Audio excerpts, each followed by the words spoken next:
Honourable Senators, I wish to draw your attention to the presence in the gallery of Ms. Oleksandra Matviichuk, Chair of the Center for Civil Liberties in Ukraine, a joint recipient of the 2022 Nobel Peace Prize.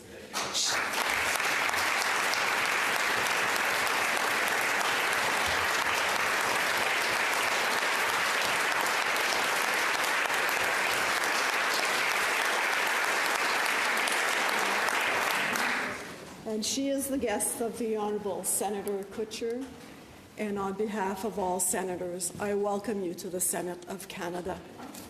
Senator Kutcher. Senators, as UNICEF Executive Director Catherine Russell has stated, any war is ultimately a war on children.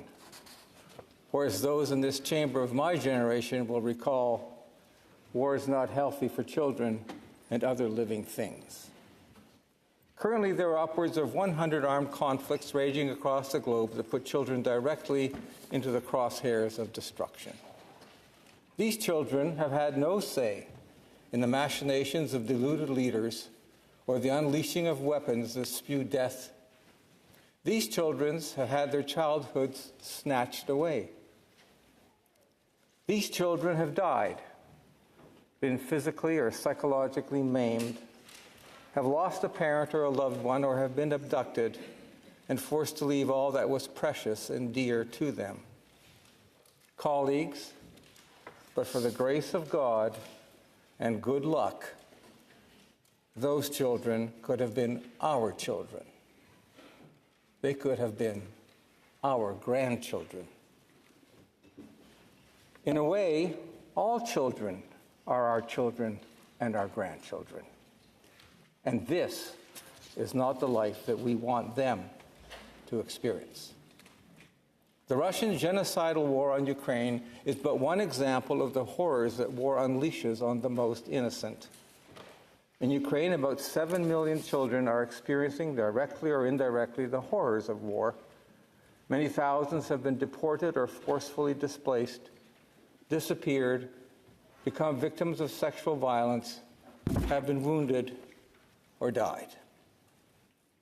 Senators, we have a shared humanity and thus a shared responsibility to do whatever we can to make sure that our children do not now or evermore experience the horrors of war. Today we are joined by a leader who has dedicated her career to justice and to shining a light on the atrocities of this aggression. Oleksandra Matviichuk has been documenting Russian war crimes on Ukraine for over a decade, and through the work of the Center for Civil Liberties, received the Nobel Peace Prize in 2022. She is visiting Ukraine with the support of the Canada-Ukraine Foundation to remind us firsthand of how Ukrainian children are being impacted by Russia's genocidal war.